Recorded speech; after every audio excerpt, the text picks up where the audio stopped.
Assalamualaikum warahmatullahi wabarakatuh.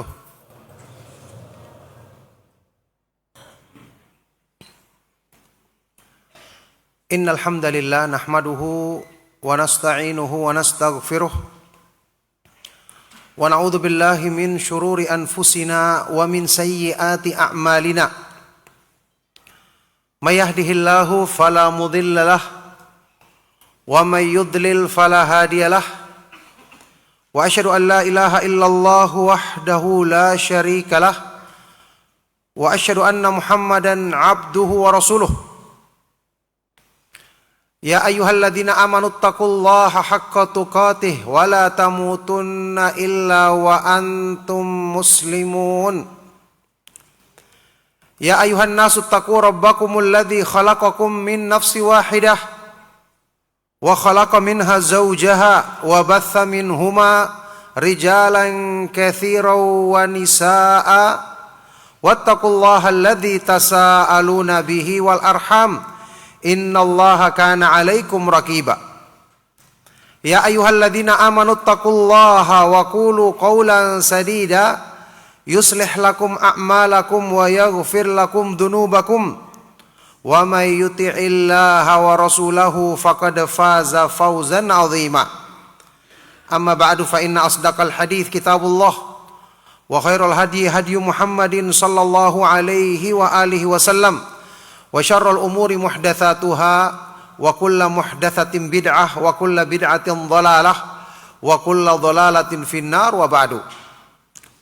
Alhamdulillah, ma'asyiral ikhwa wal akhwat fid din rahimakumullah, ma'asyiral muslimin, kaum muslimin, para pemerhati Roja TV dan Radio Roja dimanapun antum berada, serta ikhwa dan akhwat yang hadir di Masjid Al-Barkah yang mubarak.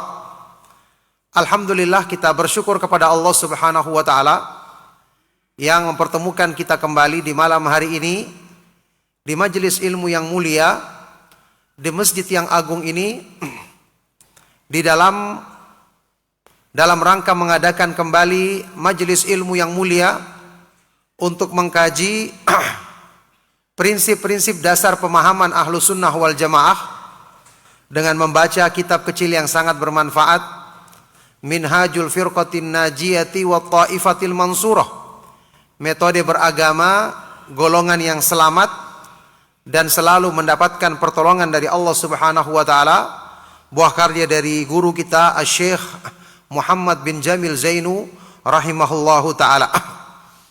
Alhamdulillah, pembahasan dari kitab kecil ini banyak menjelaskan tentang prinsip-prinsip dalam mendakwakan Islam yang benar, prinsip-prinsip dakwah para nabi dan para rasul alaihi wassalatu wassalam yang harusnya kita selalu ikuti, selalu kita praktekkan, karena merekalah orang-orang yang sudah mendapatkan janji pertolongan dari Allah Subhanahu wa taala, dan merekalah orang yang sebaik-baiknya dalam menegakkan dakwah ini, kemudian yang paling sempurna dalam mempraktekkan kebaikan-kebaikan tersebut dalam diri mereka, dalam hidup mereka. Maka alhamdulillah, apa yang disampaikan oleh Syekh di sini pembahasan-pembahasan yang mengingatkan kepada kita beberapa permasalahan yang mungkin sederhana. Bagaimana kita memulai dakwah, bagaimana kita berupaya untuk menyelamatkan kaum muslimin dari penyimpangan-penyimpangan yang dihembuskan oleh orang-orang yang ingin memadamkan cahaya Allah Subhanahu wa taala, yang tentu Allah Subhanahu wa taala senantiasa menjanjikan penjagaan kepada orang-orang yang selalu berpegang teguh dengan agamanya yang agung ini. Tapi barakallahu fikum, setelah di pertemuan yang lalu telah kita selesai pembahasan, selesai kita membahas judul ya, A'da'ut Tauhid, musuh-musuh dakwah tauhid. Sekarang kita akan melangkah di pembahasan yang baru, Mauqiful ulama'i minat tauhid, sikap orang-orang yang berilmu terhadap dakwah tauhid. Ya, tidak semua orang yang mengetahui mengamalkan ilmunya. Tidak semua orang yang belajar benar-benar mendapatkan ilmu yang bermanfaat. Apalagi di akhir zaman seperti saat ini. Ilmu yang bermanfaat sudah menjadi sesuatu yang sangat asing di kalangan kaum muslimin, bahkan di kalangan orang-orang yang dinisbatkan sebagai orang-orang yang berilmu. Kalau kita masih ingat, saya pernah menukilkan pernyataan dari salah seorang ulama salaf yang dinukil oleh Imam Az-Zahabi rahimahullah ta'ala dalam kitab Syiaru A'lamin Nubala, ketika mensifati semakin sedikitnya ilmu yang bermanfaat ya di zaman ulama tersebut. Kemudian dikomentari oleh Imam Az-Zahabi rahimahullah ta'ala, beliau berkata, wa ammal yaum fama baqiya min hadhil ulumi illa qalilun fi unasin qalilin wa ma aqalla minhum man ya'malu bidzalikal qalil fahasbunallahu wa ni'mal wakil. Ammal yaum, adapun hari ini, di zaman beliau, zaman Imam Az-Zahabi, masih dekat dengan zaman Syekhul Islam Ibnu Taimiyah, dengan zamannya Imam Ibnu Qayyim, Imam Ibnu Katsir, Imam Ibnu Rajab Al-Hambali rahimahumullah ta'ala, para ulama besar ya, yang kita selalu baca kitab-kitab mereka, nukilan-nukilan mereka. Apa kata Imam Az-Zahabi? Adapun hari ini, maka tidak tersisa lagi dari ilmu-ilmu yang bermanfaat kecuali sangat sedikit. Itu pun fi unasin qalil, pada diri orang-orang yang sedikit jumlahnya. Ilmunya sudah sedikit, yang punya sedikit. Sudah begitu, wa ma aqalla minhum man ya'malu bidzalikal qalil, dan alangkah sedikitnya di antara mereka yang mengamalkan ilmu yang sedikit itu. Ilmunya sedikit, orang yang punya sedikit, di antara yang punya ini sedikit juga yang mengamalkannya. Fahasbunallahu wa ni'mal wakil. Maka cukuplah Allah subhanahu wa ta'ala sebagai pelindung dan dialah sebaik-baik penolong. Jadi kalau orang tidak sabar mengikuti jalur dakwah sebagaimana yang dipraktekkan oleh Nabi sallallahu alaihi wasallam dan para sahabat radhiyallahu taala anhum ajmain, lama kelamaan memang kebenaran itu akan padam. Karena masing-masing orang berdakwah sesuai dengan keinginannya, sesuai apa yang disukai di pasaran. Bukan lagi dakwah itu menjadi perkara yang kita mengikuti jalan Nabi sallallahu alaihi wasallam, bahkan jalan para nabi dan para rasul yang mulia sebelum Rasulullah sallallahu alaihi wasallam. Karena masing-masing orang sudah mempertimbangkan cara berdakwah sendiri, dan itulah yang mereka tempuh, sehingga mengajak kembali kepada dakwah tauhid, mengajak kembali kepada pembenahan masalah akidah, masalah keimanan, sudah menjadi perkara yang asing sampai pun di kalangan orang-orang yang dianggap sebagai orang-orang yang berilmu. Taib, makanya di sini akan dibahas oleh Syekh ya, bagaimana sikap orang-orang yang berilmu terhadap masalah tauhid. Kata beliau rahimahullah taala, innal ulama'a warathatul anbiya'i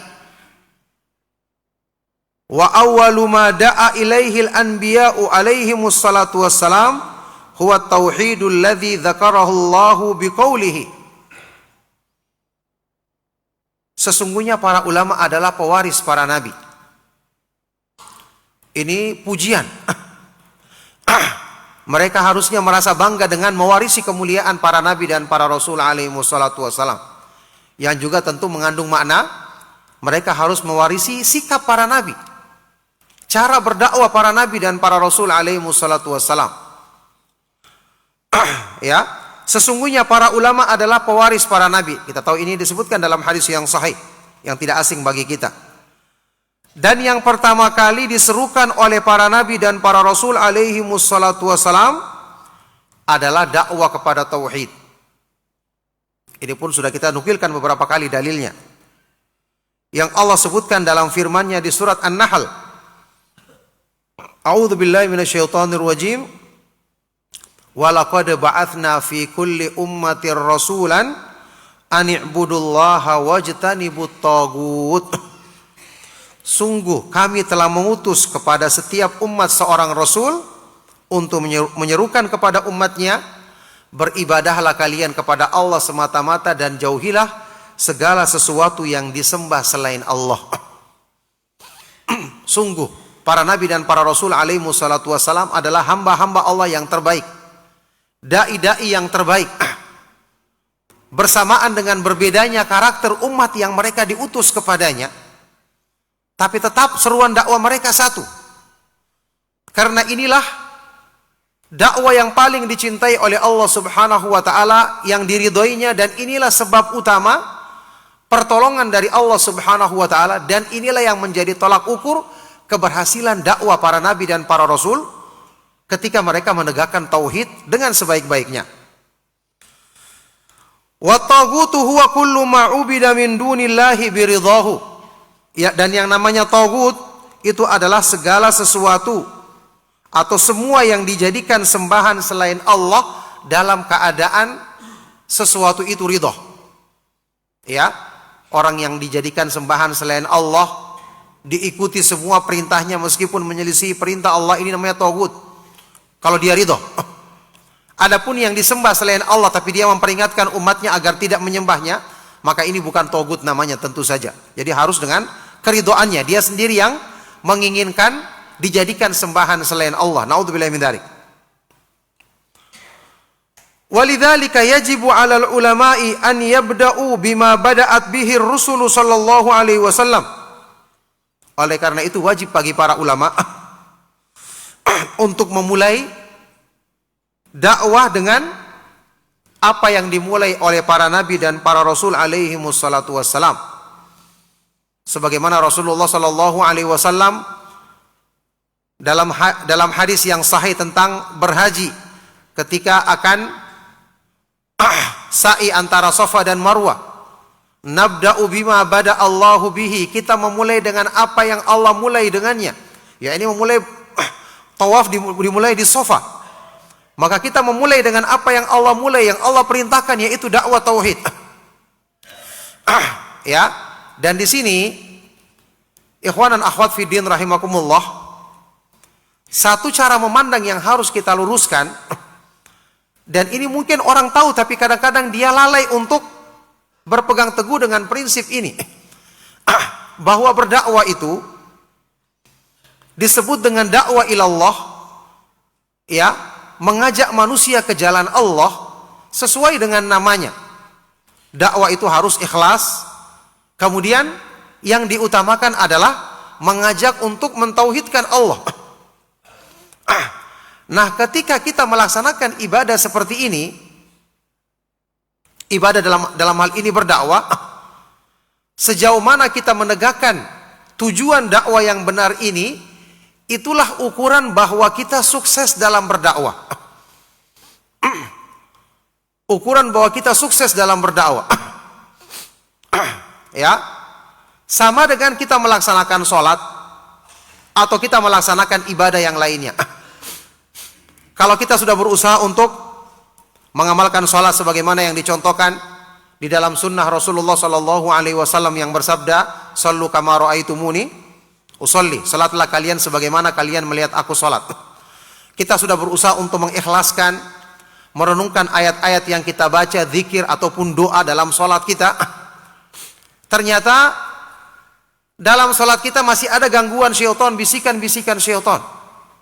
Dan kita sudah berusaha mengamalkan sunnah, ketika ada bisikan syaitan, kita amalkan wasiat Nabi Sallallahu Alaihi Wasallam kepada sahabat Uthman bin Mad'un radhiyallahu taala anhu. yakni ada syaitan yang namanya khinzab yang suka menggoda orang yang sholat.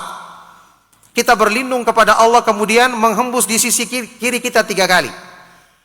Kalau sudah kita amalkan ini, sudah berhasil kita dalam sholat kita.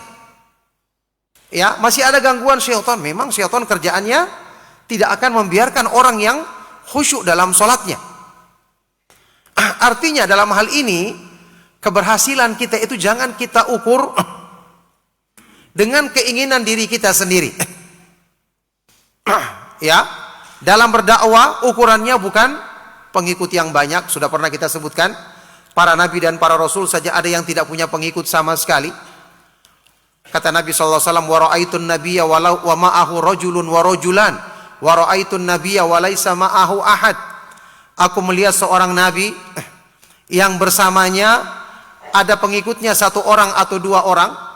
Bahkan aku melihat seorang nabi yang tidak punya pengikut sama sekali. Dia tidak gagal dalam berdakwah, dia berhasil dalam dakwanya karena dia menyerukan kepada tauhid. Memulai dengan apa yang Allah perintahkan untuk kita mulai dalam berdakwah. Ini ukuran kita memahami agama ini. Jadi jangan kita mengatakan bahwa kita tenang setelah saya hanya akan tenang dalam menjalankan agama ini kalau orang-orang semua sudah berubah dan menerima dakwah salaf.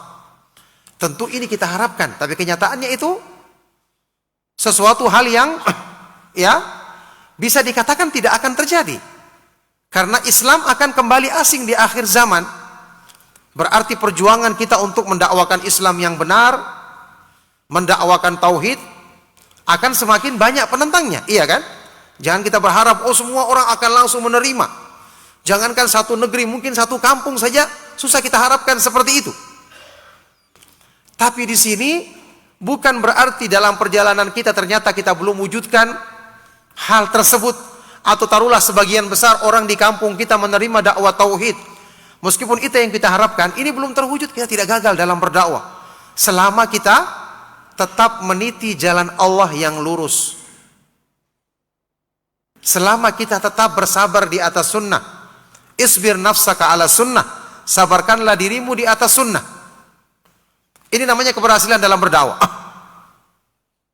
Ya, jadi inilah yang menjadi tolak ukur keberhasilan dalam dakwah, sebagaimana yang telah dialami oleh para nabi dan para rasul alaihi wassalatu wassalam. Antum lihat dakwah para nabi dan para rasul. Ya, apakah ketika mereka berdakwah umatnya semua beriman? Umatnya semua mengikuti seruan mereka? Kan tidak. Justru umatnya banyak yang menentang, apalagi tokoh-tokohnya. Justru kemudian di antara para nabi dan para rasul mendoakan, kemudian turun azab Allah Subhanahu wa taala bagi umatnya yang durhaka tersebut terjadi. Padahal apa kurangnya? Kesempurnaan dakwah, kesempurnaan nasihat, sempurnanya kesabaran para nabi dan para rasul alaihi wassalatu wassalam dalam berdakwah, tapi mereka tetap menegakkan tauhid, tetap bersabar di atas jalan dakwah yang telah digariskan oleh Allah Subhanahu wa taala ini. Taib. Kata beliau, fayad'un nasa ila tauhidillahi fi jami'i anwa'il ibadati. Maka tetap para ulama itu harusnya mengajak manusia kepada tauhid, mengesahkan Allah dalam semua bentuk ibadah, semua jenis-jenis ibadah. Wala siyama du'a alladzi qala fihi sallallahu alaihi wasallam, terlebih-lebih lagi berdoa yang disebutkan dalam hadis yang sahih. Rasulullah sallallahu alaihi wasallam bersabda tentangnya, ad-du'a'u huwal ibadah. Doa itu dialah ibadah. Rawahu Tirmidzi wa qala hasanun sahih. Hadis riwayat At-Tirmidzi dan beliau mengatakan ini adalah hadis yang hasan sahih.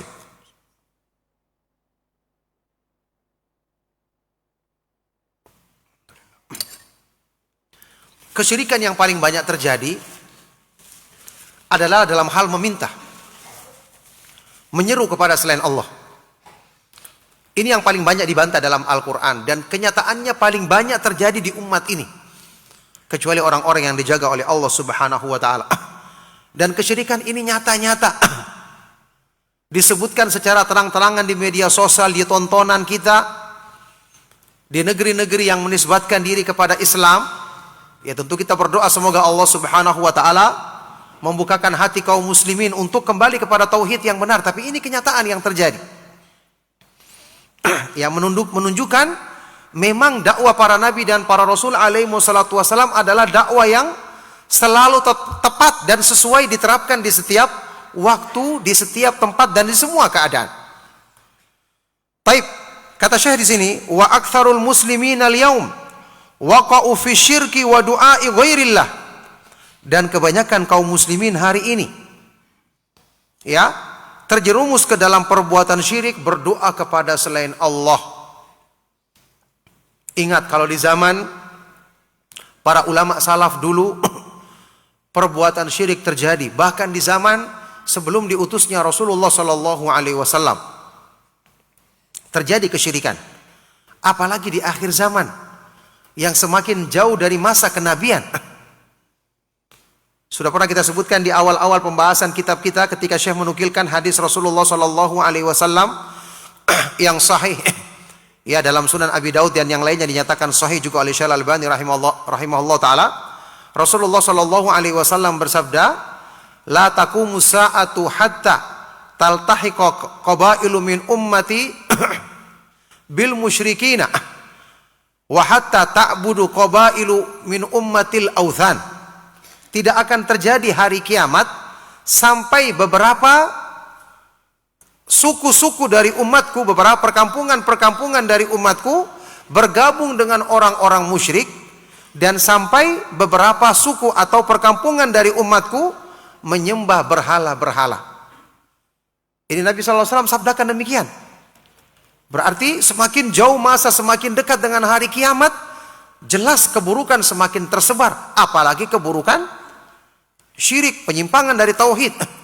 Bagaimana mungkin kemudian orang menganggap masalah ini bisa dijadikan nomor 2 atau nomor 3, dikesampingkan, diutamakan bentuk-bentuk dakwah yang lain, yang ini bukanlah merupakan metode dakwah para nabi dan para rasul alaihi wassalatu wassalam sebagaimana yang Allah perintahkan kepada mereka.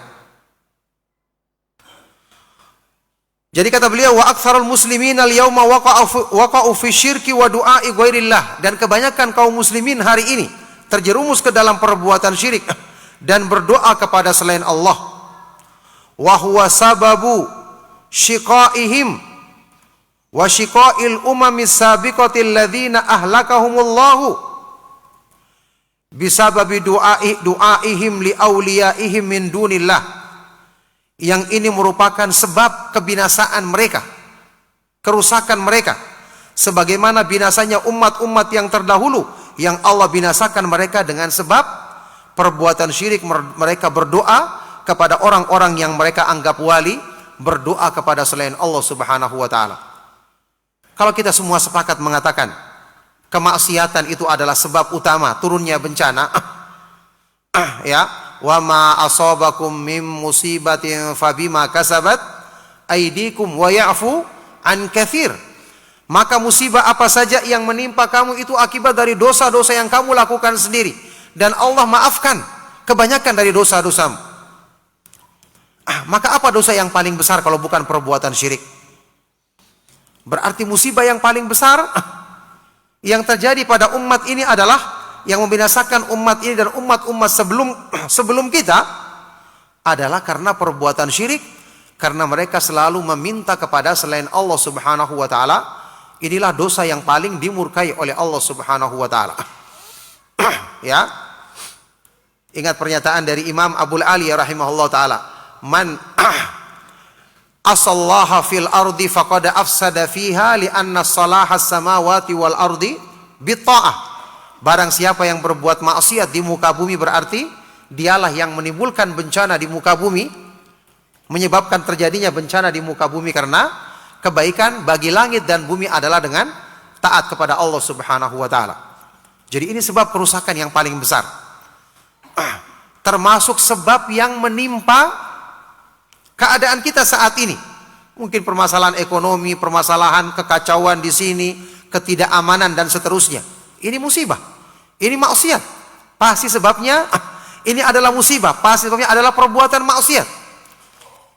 Ya, yang ternyata masih banyak terjadi di sekitar kita, dan kita masih kurang dalam menegakkan porsi yang cukup untuk dakwah tauhid disebarkan kepada umat ini. Barakallahu fikum. Naam. Baik. Kata Syekh berikutnya, inna mauqifal ulama'i minat tauhidi wa muharabati syirki ala aksamin.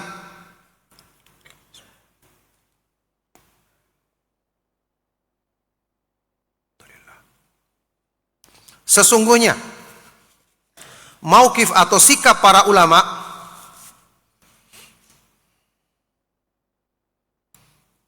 terhadap tauhid dan memerangi perbuatan syirik ini bermacam-macam.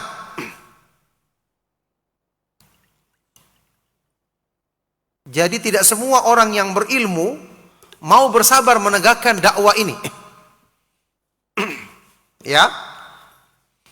Taib. Sikap dari orang-orang yang berilmu terhadap tauhid dan menegakkan dakwah tauhid, memerangi syirik ini bermacam-macam. Yang pertama, al-awwal, sikap yang pertama, al-qismul awwalu fahimut tauhid wa ahamiyatahu wa anwa'ahu wa arafu syirka wa aksamahu. Sikap yang pertama, orang yang faham tauhid, paham pentingnya tauhid dengan macam-macamnya sebagaimana yang diterangkan oleh para ulama salaf, para ulama ahlus sunnah wal jamaah.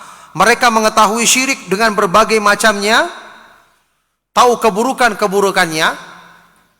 Faqaumu biwajibihim, maka mereka menegakkan kewajiban mereka berdakwah, mengajak umat kepada tauhid dan berusaha untuk menjelaskan tentang buruknya kesyirikan. Inilah tentu orang-orang yang berilmu dengan benar dan menegakkan ilmunya. Inilah orang-orang yang selalu mendapatkan pertolongan dari Allah Subhanahu wa taala. Ya, ingat, kalau kita tahu Allah Subhanahu wa taala mencintai hamba-hamba yang selalu menegakkan tauhid, Allah Subhanahu wa taala akan selalu memberikan pertolongan kepada orang-orang yang selalu berdoa kepadanya, meminta pertolongan kepadanya. Maka kita pertimbangkan minimal untuk diri kita sendiri, kita harapkan pertolongan dan penjagaan dari Allah Subhanahu wa taala, yang kita tahu ini Allah akan mudahkan sesuai dengan sejauh mana kita menegakkan tauhid ini dalam diri kita, dalam mempraktekannya dalam kehidupan kita, termasuk juga dalam dakwah, seruan dakwah yang kita sampaikan kepada kaum muslimin. Jadi kita pertimbangkan pertolongan Allah untuk diri kita sendiri dengan menegakkan dakwah ini. Jadi ini yang golongan yang pertama, yang mereka menegakkan kewajiban mereka dalam mendakwakan tauhid dan memerangi perbuatan syirik. Wa bayyanu lin-nasi tauhid wa syirka. Mereka selalu menjelaskan kepada manusia tentang kewajiban tauhid, ajakan kepada tauhid dan peringatan untuk menjauhi kesyirikan. Wa hujjatuhum al-Qur'anul Karim was sunnatus sahihah. Tentu mereka punya argumentasi yang kuat. Ayat-ayat Al-Qur'an ya sebagai sebaik-baik argumentasi, dan sunnah as-sahihah, sunnah yang sahih, sunnah Rasulullah sallallahu alaihi wasallam yang sahih. Ya, bahkan kita tahu Al-Quran, hujjah yang paling banyak dijelaskan di dalamnya adalah hujjah tentang penegakan tauhid dan memerangi perbuatan syirik. Ya, sampai-sampai ketika Allah Subhanahu wa taala menyebutkan tentang syirik dalam banyak Al-Quran, selalu Allah katakan, ma lam yunazzil bihi sultana, ma anzalallahu biha min sultan. Allah tidak turunkan keterangan tentangnya, Allah tidak turunkan dalil tentangnya, Allah tidak turunkan argumentasi tentangnya. Coba kita baca di dalam banyak ayat Al-Quran. Sanulqi fi qulubil ladzina kafarur ru'ba bima asyraku billahi ma lam yunazzil bihi sultana. Kami akan masukkan ke dalam hati orang-orang kafir rasa takut karena mereka selalu menyekutukan Allah yang Allah tidak turunkan keterangan tentangnya. Ini menjadi sifat atau ciri utama syirik. Tidak ada dalil yang mendukungnya. Berarti orang yang mendakwakan tauhid, argumentasinya pasti banyak. Dalil Al-Quran, fitrah manusia, akal sehat, bahkan di dalam Al-Quran berbagai macam bentuk dalilnya kita tahu. Karena sifatnya syirik, tidak ada argumentasi yang mendukungnya sama sekali. Bertentangan dengan fitrah, bertentangan dengan akal sehat, menyebabkan kelemahan dari berbagai segi, akan terbantahkan dan akan menunjukkan kelemahan perbuatan yang buruk ini. Yani orang yang mendakwakan tauhid, masya Allah, mudah dakwanya karena banyak dalilnya, banyak argumentasinya. Nah, Wa qad ta'arrada li haula'il ulama'u kama ta'arrada al-anbiya'u ila ittihamatin kadhibatin fasabaru wa lam yataraja'u. Dan sungguh orang-orang yang berilmu yang menegakkan kewajiban tauhid ini, mereka akan menghadapi sebagaimana yang dihadapi oleh para nabi alaihi wassalatu wassalam, apa? Tuduhan-tuduhan dusta, pertentangan, ya, kerjasama antara syaitan, jin maupun dari kalangan manusia. Sudah kita bacakan ayat-ayatnya. Pasti mereka akan hadapi ini karena ini adalah dakwah yang paling diridhoi oleh Allah Subhanahu wa taala, tentu yang paling dimusuhi oleh syaitan dan para pengikutnya. Ini dakwah yang menghancurkan semua bentuk kesyirikan. Ya, tentu dengan pertolongan dari Allah Subhanahu wa taala. Maka penentangan syaitan paling besar terhadap dakwah tauhid ini. Fasabaru wa lam yataraja'u, tapi mereka selalu bersabar dan mereka tidak pernah meninggalkan dakwah ini. Ya, mereka tetap istiqomah di atasnya. Ya, dan tentu saja ketika mereka berpegang teguh dengan dakwah tauhid, keistiqomahan juga Allah Subhanahu wa taala mudahkan bagi mereka. Karena istiqomah itu adalah taufik dari Allah Subhanahu wa taala. Dan taufik dari Allah Subhanahu wa taala tergantung dari bagaimana kita menegakkan sebab-sebab yang menegakkan agama kita. Jadi ini yang kita katakan tadi termasuk pertimbangan utama kita bersabar meniti jalan Allah karena kita ingin dimudahkan istiqomah di atas jalan yang lurus. Termasuk dalam berdakwah, beramar ma'ruf nahi mungkar, bersabar menghadapi resikonya. Wa may ya'tasim billahi faqad hudiya ila siratim mustaqim. Barang siapa yang selalu berpegang teguh dengan petunjuk Allah, maka dialah yang akan selalu mendapatkan hidayah untuk menempuh jalan yang lurus. Ini termasuk dalam berdakwah, ya, dan mengamalkan kebaikan-kebaikan yang lainnya. Jadi mereka tetap bersabar dan tidak berpaling dari dakwah ini. Syiaruhum qauluhu ta'ala, syiar mereka adalah firman Allah Subhanahu wa taala di surat Al-Muzammil, wasbir ala ma yaquluna wahjurhum hajran jamila. Maka bersabarlah terhadap apa yang mereka katakan, terhadap tuduhan-tuduhan dusta, ya, cacian-cacian yang mereka lontarkan. Sungguh dakwah yang lebih mulia yang ditegakkan oleh para nabi dan para rasul alaihi wassalatu wassalam tidak lepas dari tuduhan-tuduhan dusta dan cacian-cacian ini, apalagi yang kita yang tentu lebih banyak kekurangannya. Kurang dalam sabar, kurang dalam ilmu, kurang dalam penyampaian yang baik terhadap umat ini ketika mendakwakan tauhid yang agung ini. Wahjurhum hajran jamila. Dan uhjurhum, tinggalkanlah mereka dengan cara yang baik. Tetap bersabar, tetap bersikap baik. Kalaupun ada yang kita tinggalkan, maka dengan cara yang baik. Wa qadiman awsa Luqmanul Hakimu waladahu qailan. Dan dulunya, ya, orang yang saleh Luqman Al-Hakim ketika mewasiatkan kepada anaknya, yang disebutkan di dalam Al-Quran yang agung, wasiat yang mulia ini di dalam surat Luqman. Ketika Luqmanul Hakim berkata kepada anaknya, ya bunayya aqimis salata wa'mur bil ma'rufi wanha 'anil munkari wasbir ala ma asabak inna dzalika min azmil umur. Wahai anakku, dirikanlah salat, perintahkanlah kepada yang ma'ruf dan laranglah dari kemungkaran. Ingat, al-ma'ruf yang paling besar adalah tauhid. Sebagaimana kemungkaran yang paling buruk adalah syirik. Berarti perintahkanlah kepada yang baik, ya. Yang paling utama adalah tauhid. Laranglah dari kemungkaran, kemungkaran yang paling besar adalah syirik, yang paling diutamakan untuk diingkari. Dan bersabarlah atas apa yang menimpamu. Bersabarlah menghadapi gangguan yang menimpamu. Inna dzalika min azmil umur. Sesungguhnya yang demikian termasuk perkara yang sangat ditekankan.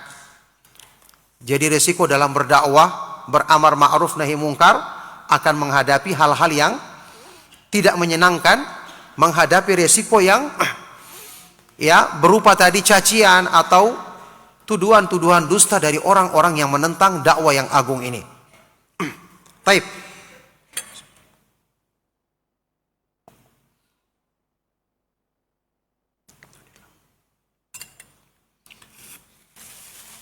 Al-thani atau al-qismu tsani, golongan yang kedua, golongan orang yang berilmu yang kedua.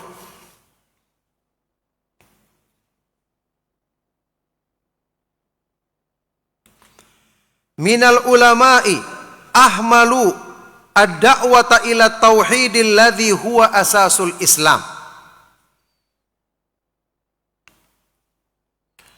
Golongan yang kedua dari orang-orang yang dinisbatkan sebagai orang yang berilmu adalah orang-orang yang mengenyampingkan dakwah tauhid.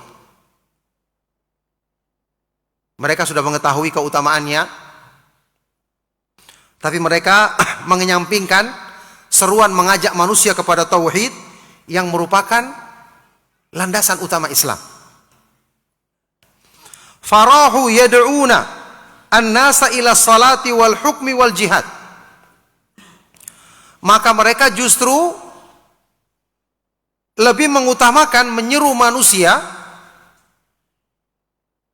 ya, maka justru mereka mulai dengan mendakwakan manusia, mengajak manusia kepada sholat, hukum, ya menegakkan hukum Allah kata mereka, atau berjihad di jalan Allah. Ya, ini mereka memilih perkara-perkara yang mereka rasa ini lebih banyak disukai oleh umat. Ini lebih banyak akan diterima oleh umat. Atau mereka merasa memang ini amal-amal yang besar. Tapi mereka lupa amal-amal yang besar itu ada dasarnya. Kalau dasarnya benar baru amalnya akan diterima. Tapi kalau landasannya salah, ya amalnya juga akan runtuh. Kita tahu tauhid itu ibaratnya adalah seperti pondasi, sudah sering kita nukilkan. Allah berfirman dalam Al-Quran, afaman assasa bunyanahu ala taqwa minallahi khairun amman assasa bunyanahu ala syafa jurufin harin fanharu bihi fi nari jahannam. Di surat At-Taubah. Apakah orang yang menjadikan pondasi atau landasan bangunannya, bangunan agamanya, dibangun di atas ketakwaan kepada Allah dan keridhaannya, lebih baik dibandingkan orang yang menjadikan pondasi bangunannya di atas tepi jurang kebinasaan yang kemudian runtuh bersamanya ke dalam neraka jahanam. Ya, ini bangunan bagaimana akan bisa tinggi kalau landasannya lemah. Ya, memang betul jihad adalah dzirwatu sanamil Islam. Puncak dari punuknya Islam, apalagi salat. Amal yang paling besar dalam Islam. Ya, menegakkan hukum Allah. Tapi landasan semua itu adalah apa? Tauhid. Wa qadimna ila ma amilu min amalin faja'alnahu haba'an manthura. Kami hadapi amal-amal yang mereka kerjakan sewaktu di dunia, kemudian kami jadikan hanya seperti debu-debu yang berhamburan, ditiup terhambur semua karena tidak punya landasan yang kuat. Ini mereka tidak berpikir panjang tentang hal ini, padahal ini sangat jelas. Duna an yusahhihu aqaidal muslimin, tanpa memperhatikan upaya memperbaiki, meluruskan akidah atau keyakinan kaum muslimin. Wa ka'annahum lam yasma'u qaulahu ta'ala.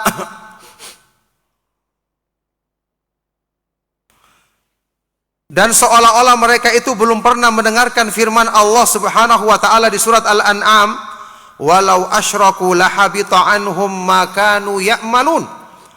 Kalau mereka melakukan perbuatan syirik, sungguh akan gugur semua amal-amal yang dulunya mereka kerjakan.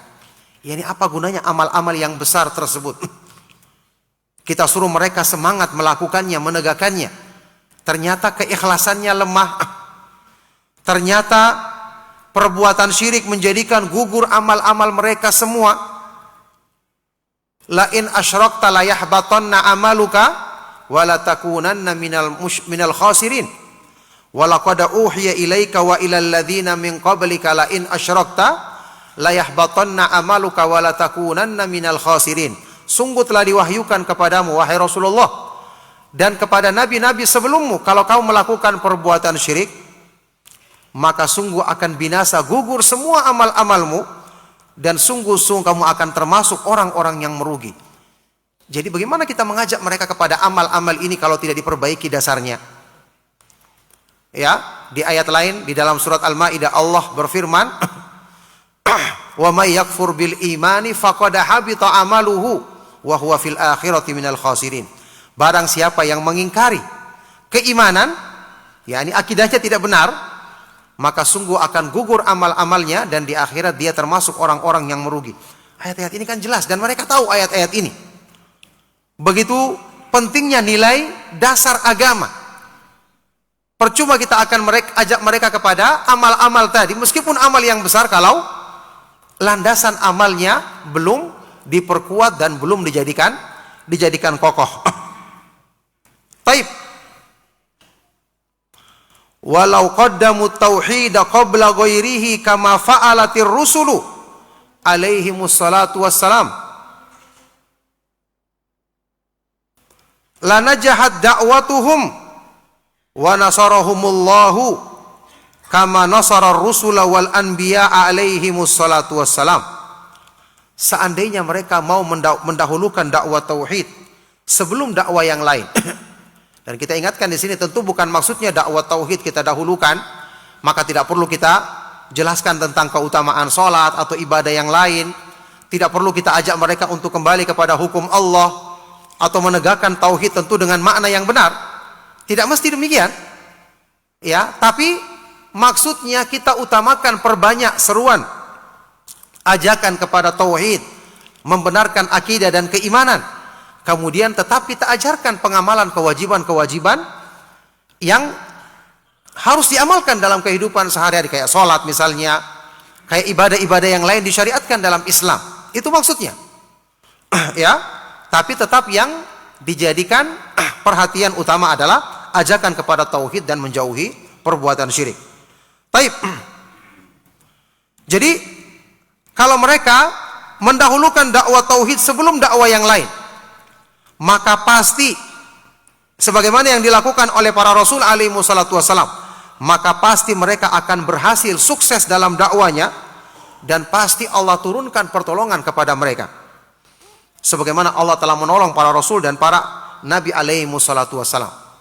Ingat, pertolongan dari Allah itu adalah buah dari dakwah yang benar.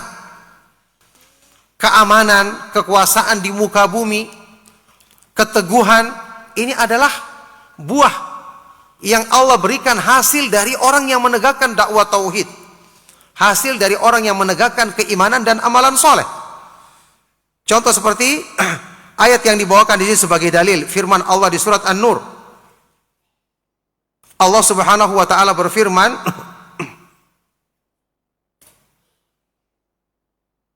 ya, wa'adallahu alladhina amanu minkum wa amilus salihati la yastakhlifannahum fil ardi kama stakhlafal ladzina min qablihim wa la yumakkinanna lahum dinahumul ladzi irtadha lahum wa la yubaddilannahum min ba'di khaufihim amna ya'budunani la yusyrikuna bi syai'a wa man kafara ba'da dzalika fa ulaika humul fasiqun. Adzan ya. Ya. Baik, kita kemenangkan adzan dulu. Silakan.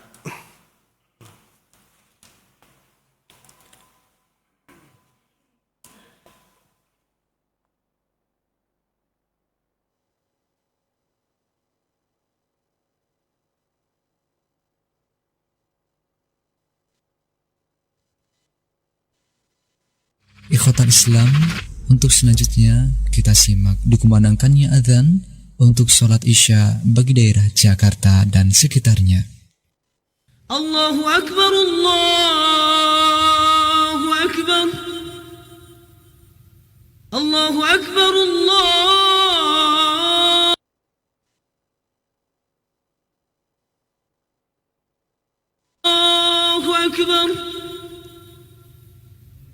أشهد أن لا إله إلا الله أشهد أن لا إله إلا الله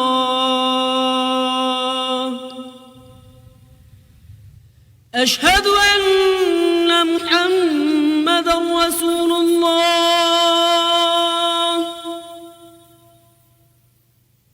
أشهد أن محمدا رسول الله حي على الصلاة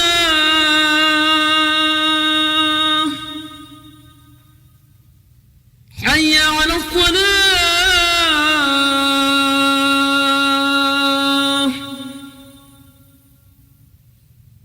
حي على الفلاح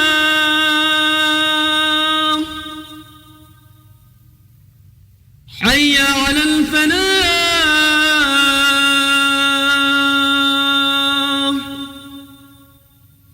الله أكبر الله أكبر لا إله إلا الله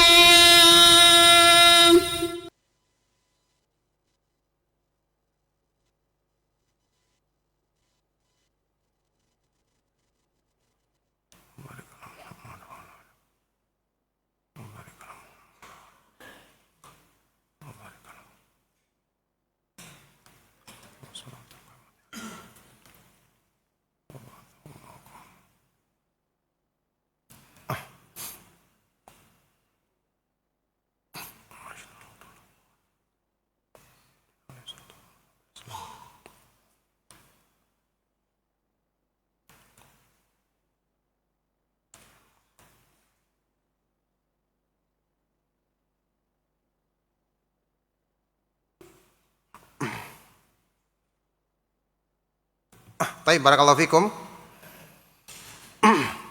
Jadi Allah Azza wa Jalla dalam Al-Quran di surat An-Nur berfirman tadi, wa'adallahu alladhina amanu minkum wa amilus salihati. Allah berjanji kepada orang-orang yang beriman di antara kamu dan orang-orang yang mengamalkan amalan soleh. Ya, la yastakhlifannahum fil ardi kama stakhlafal ladzina min qablihim. Sungguh-sungguh Allah akan berikan kepada mereka kekuasaan di muka bumi. Allah akan jadikan mereka sebagai penguasa di muka bumi, sebagaimana Allah jadikan penguasa di muka bumi orang-orang sebelum mereka. Jadi kekuasaan di muka bumi ini adalah hasil dari penegakan tauhid. Ya, sebagai buah dari orang-orang yang menegakkan tauhid, yang selalu mendakwakan tauhid sebagaimana yang Allah janjikan ini. Yang kedua, dan sungguh Allah akan kuatkan bagi mereka agama yang telah Allah ridhoi ini, ridhoi bagi mereka ini. Islam akan dikuatkan, Islam akan selalu ditinggikan dan dimenangkan sebagai balasan dari penegakan tauhid. Dan sungguh Allah akan menggantikan ketakutan mereka setelah ketakutan mereka dengan keamanan. Allah berfirman, ya'budunani la yusyrikuna bi syai'a. Mereka adalah orang-orang yang selalu beribadah kepadaku semata-mata dan tidak menyekutukan aku dengan sesuatu apapun. Menunjukkan ini syaratnya adalah harus dengan menegakkan tauhid dan menjauhi perbuatan syirik. Wa man kafara ba'da dzalika faulaika humul fasiqun. Dan barang siapa yang kufur setelah itu, maka mereka itulah orang-orang yang fasik. Jadi lihat pertolongan dari Allah, sebagaimana 3 kebaikan yang Allah janjikan ini bagi orang-orang yang beriman dan beramal soleh, menegakkan tauhid dan menjauhi perbuatan syirik. Kata Syekh di sini, fasyartul asasiyyu lin nasri huwa tauhid.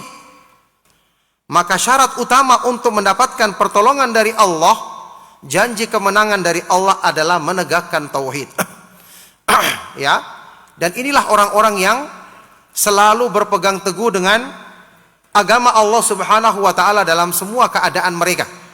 Selalu berpegang teguh dengan tauhid dan bersabar dalam mendakwakan tauhid ini. Allah menegaskan tentang sebab-sebab turunnya pertolongan darinya, sebagaimana ketika digandengkan antara pertolongan dari Allah Subhanahu wa taala dengan orang-orang yang tetap menegakkan amar ma'ruf nahi mungkar, yang kita tahu utamanya adalah penegakan tauhid dan mengingkari perbuatan syirik. Ya, di dalam Al-Qur'an di surat Al-Hajj ayat ke-40 ke-41 Allah Subhanahu wa taala berfirman, "Wa la yansurannallaha may yansuruh wa innallaha laqawiyyun aziz." Sungguh-sungguh pasti Allah akan menolong orang-orang yang menolongnya. Dan sesungguhnya Allah Subhanahu wa taala benar-benar maha kuat lagi maha perkasa. Tentu maksudnya menolong agama Allah di sini seperti diterangkan di dalam tafsir Adwaul Bayan oleh Imam Al-Mufassir Syekh Muhammad Al-Amin Asy-Syinkiti rahimahullah taala, yaitu orang-orang yang menegakkan agama Allah dengan menjalankan perintahnya, menjauhi larangannya, utamanya tauhid dan menjauhi perbuatan syirik. Kelanjutan ayat ini di ayat ke-41 Allah berfirman, alladzina immakannahum fil ardi aqamus salata wa atauz zakata wa amaru bil ma'rufi wa nahaw 'anil munkari walillahi akibatul umur. Mereka adalah orang-orang yang kalau kami telah berikan kedudukan bagi mereka di muka bumi ini, kami teguhkan kedudukan mereka di muka bumi, mereka tetap menegakkan salat, tetap menunaikan zakat, tetap menegakkan amar ma'ruf nahi mungkar. Yakni mereka meskipun sudah mendapatkan kemenangan, dakwah tauhid tetap dijalankan. Pengamalan-pengamalan ibadah yang benar tetap mereka selalu serukan. Ya, mereka tidak akan mengganti dakwanya dalam keadaan apapun, dalam keadaan lapang maupun dalam keadaan banyak ujian, tetap mereka menegakkan amar ma'ruf nahi mungkar dengan benar, yaitu dengan menegakkan dakwah kepada tauhid dan mengingkari perbuatan syirik, tentu dengan cara yang benar, dengan cara yang sesuai dengan petunjuk Allah Subhanahu wa taala dan petunjuk Rasulnya sallallahu alaihi wa alihi wasallam. Tapi barakallahu fikum. Cukup sampai di sini insyaallah. Ya, di poin yang kedua tadi, atau golongan orang berilmu yang kedua dalam menyikapi tauhid, insyaallah kita akan teruskan pembahasan di pertemuan berikutnya. Barakallahu fikum.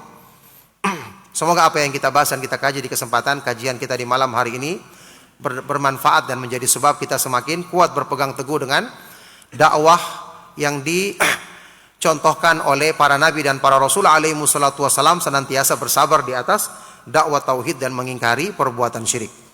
Tapi sebelum kita akhiri, kalau ada pertanyaan saya persilakan. Barakallahu fikum.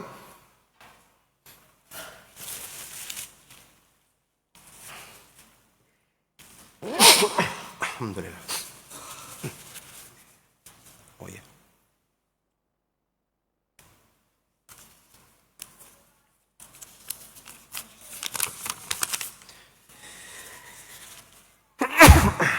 Alhamdulillah.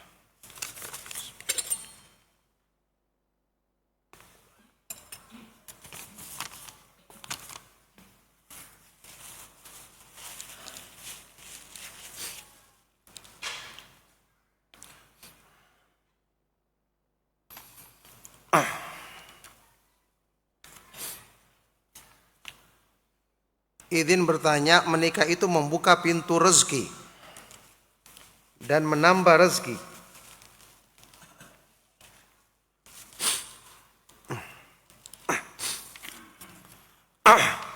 Kenapa sekarang banyak orang yang cerai karena masalah ekonomi? Apa itu disebabkan kurang dari ilmu tauhid kita, Ustadz? Mohon nasihatnya. Iya, menikah menambah rezeki atau merupakan pintu rezeki,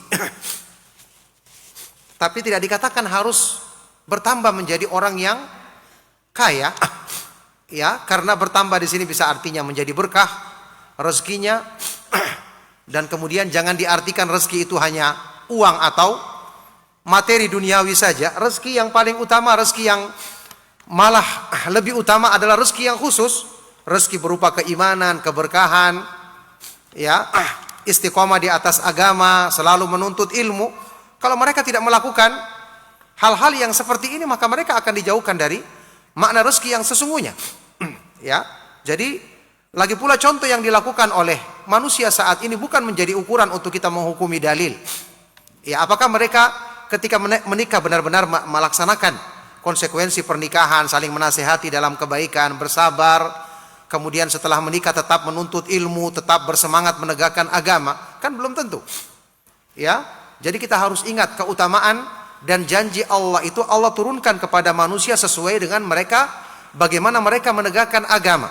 Dan kalau kita katakan misalnya Allah pasti menolong orang yang menolong agamanya, kita bertanya kenapa kaum muslimin saat ini banyak ditindas? Maka jawabannya seperti tadi. Apakah orang-orang yang ditindas itu benar-benar menegakkan agama Allah? Ini sebabnya kita perlu banyak mengajak kaum muslimin kembali kepada agama Allah supaya mereka ditolong. Ya, memang Allah berjanji, tapi Allah janji itu ada syaratnya. Kayak tadi, janji yang akan disebutkan, asas landasan turunnya pertolongan dari Allah adalah penegakan tauhid. Kalau kita menegakkan tauhid, turun pertolongan dari Allah. Kalau kita kurang menegakkannya, berarti juga kurang pertolongan dan kemenangan dari Allah kepada hamba-hambanya yang beriman. Itu yang bertanya, bagaimana cara berdakwah kami para pekerja karyawan di kalangan teman kerja? Apa dakwah tauhid atau akhlak, karena sebagian mereka masih meninggalkan sholat 5 waktu. Iya, tetap kita ajak mereka untuk melaksanakan sholat 5 waktu, dengan kita kaitkan bahwa sholat itu akan menghubungkan kita dengan Allah. Dalam hidup kita banyak membutuhkan pertolongan dari Allah.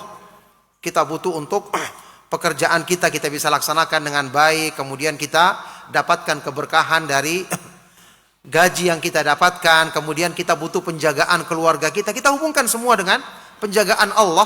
Yang ini kita akan dapatkan, kita menegakkan tauhid, kita juga laksanakan sholat dengan baik. Artinya semua kewajiban mereka kita sampaikan. Tapi dengan kita memulai dengan tauhid, ini kan dasar. Kalau dasarnya sudah benar, maka hal-hal yang dibangun di atas dasar yang benar juga akan ikut benar, insya Allah. Itu tujuannya kita mendakwakan kepada tauhid. Kita ajak dulu fitrah mereka. Setelah hati mereka telah yakin dengan pertolongan Allah, dengan kebaikan-kebaikan dari sisi Allah, maka ajakan kepada salat insya Allah akan lebih mudah. Kita harus ingat ini. Jadi kita berdakwah dengan tauhid ini, mengajak manusia itu untuk didakwahi sesuai dengan fitrah, sesuai dengan tahapan-tahapan yang lebih cocok dan pas dengan keadaan dan kebutuhan hatinya. Makanya ini dakwah yang paling berhasil, karena inilah dakwah yang ditempuh oleh para nabi dan para rasul alaihi wassalatu wassalam. Satu lagi pertanyaan di sini.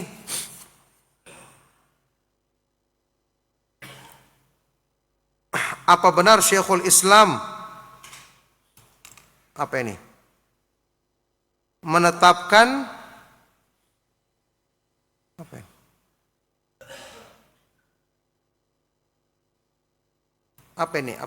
bagi had? Siapa yang bertanya ini? Had bagi Allah. Apa benar Syekhul Islam menetapkan had bagi Allah? Ya, batas. Apa maksudnya ini? Ya, apakah ada batasan bagi Allah, begitu maksudnya? Ya, saya belum pernah membaca keterangan tentang masalah ini. Kalau yang dimaksud dengan batasan di sini, Allah Subhanahu wa taala tidak mungkin bersatu dengan makhluknya, itu benar. Karena kata para ulama salaf, Allah Subhanahu wa taala ba'inun min khalqihi, jauh dari makhluknya, tidak mungkin bersatu dengan makhluknya, karena Allah Subhanahu wa taala maha tinggi di atas semua makhluknya. Ya, maka apa maksud dari had di sini perlu kita lihat kembali, dan apa maksudnya beliau mengatakan seperti itu. Yang jelas yang kita sangka kalau itu benar-benar dikatakan oleh beliau, maka selalunya Syekhul Islam Ibnu Taimiyah rahimahullah taala menetapkan hal-hal yang seperti ini dengan dalil dan argumentasi yang kuat. Karena kita ketahui beliau di atas akidah Ahlus Sunnah wal Jamaah dalam memahami nama-nama dan sifat-sifat Allah Subhanahu wa taala. Nah, ada pertanyaan lain sebelum kita akhiri? Taib, barakallahu fikum. Kalau tidak ada lagi, kita cukupkan sampai di sini kajian kita. Semoga bermanfaat untuk kebaikan dunia dan akhirat kita. Mohon maaf atas segala yang salah dan kurang. Kita akhiri sallallahu wasallam mubarak ala nabiyina Muhammadin wa ala alihi wa sahbihi wa man tabi'ahum bi ihsanin ila yaumiddin, wa akhiru da'wana anil hamdulillahi rabbil alamin.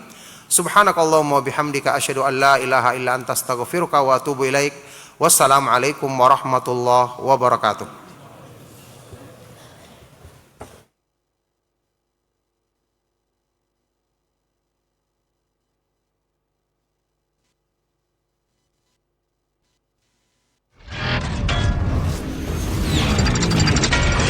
Roja TV.